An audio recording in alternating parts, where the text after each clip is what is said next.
ব্রট to you by V-Guard, co-powered by Sensodyne ও ভিমল বলো কথা Kesari. Associate sponsor UltraTech cement. ভোটের ঠিক মুখে মুখে রাজভবন ফের শিরোনামে কেন? কারণ রাজভবনের শ্লীলতাহানির অভিযোগ। আপনাদেরকে জানিয়ে রাখি, রাজভবনের সিসিটিভি ফুটেজ চেয়ে পাঠিয়েছে পুলিশ। ওসি রাজভবনের মাধ্যমে ফুটেজ চেয়ে চিঠি পাঠালো কলকাতা পুলিশ। মহিলা কর্মীদের অভিযোগের ভিত্তিতে অনুসন্ধানে কলকাতা পুলিশ। সূত্রের খবর, বিশেষ অনুসন্ধান দলের তরফে ফুটেজ চাওয়া হয়েছে। আর এই নিয়ে ইতিমধ্যেই বিজেপির তরফ থেকে সরব হয়েছেন সুকান্ত মজুমদার, সরব হয়েছেন দিলীপ ঘোষ। কে কি বলেছেন শোনাব আপনাদের। তৃণমূল কংগ্রেস যে সমস্ত ব্যাকগ্রাউন্ড তৈরি করেছে, তারাই লোকজন পাঠিয়েছে।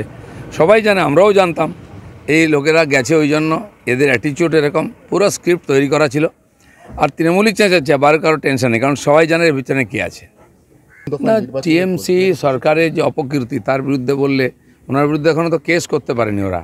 কেসও করবে, তাকে কালো ঝান্ডা দেখিয়েছে, গো ব্যাক বলেছে, তাও আটকানো যায়নি। এখন এটাই শেষ অস্ত্র। টিএমসি কোথায় কোথায় মহিলা মহিলা মহিলা বলে, মহিলাদের ইউজ করে ওরা, মহিলাদের সম্মান করে না। এখানেও দেখা গেল একজন মহিলাকে ইউজ করা হয়েছে। প্ল্যান্ড মনে হচ্ছে তো সবই। আমরা এটুকুই শুধু বুঝতে পারছি যে এর আগে তো অনেক এই ধরনের ঘটনা ঘটেছিল। জাস্টিস গাঙ্গুলির সাথে হয়েছিল, আরও অনেক হয়েছিল। এখন তো অনেক যোগাযোগও পাওয়া যাচ্ছে। সিপিএম দেখলাম তারাও বলেছে যে তৃণমূলের সাথে যোগাযোগ পাওয়া যাচ্ছে যে অভিযোগকারী নিয়ে। তদন্ত হোক, তদন্ত হলে সব বাইরে চলে আসবে, আর রাজভবন যা বলার সেই বিষয়ে বলবে।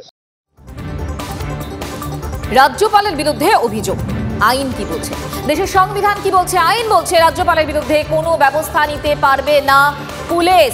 ভারতীয় সংবিধানের অনুচ্ছেদ 361-তে বলা হয়েছে, রাষ্ট্রপতি এবং রাজ্যপাল তাদের পদে আসীন থাকাকালীন তাদের বিরুদ্ধে কোনো আদালতে কোনো ফৌজদারি মামলা চালানো যাবে না।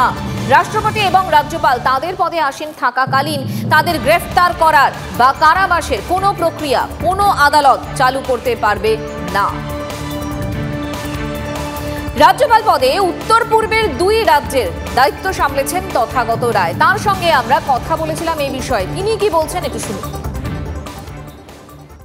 আজ পর্যন্ত সুপ্রিম কোর্ট এটাকে কোনোভাবে ইন্টারপ্রেট করেননি, কারণ এরকম কোনো প্রশ্ন ওঠেনি। কিন্তু plain reading of the law যাকে বলে, আমি যদি অনুচ্ছেদটা পড়ি তাহলে যে স্বাভাবিক মানেটা পাই, তার মানে হচ্ছে যে রাজ্যপাল এবং রাষ্ট্রপতির বিরুদ্ধে এরকম কোনো ফৌজদারি মামলা করা যায় না।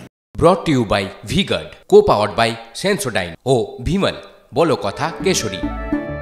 Associate sponsor UltraTech cement.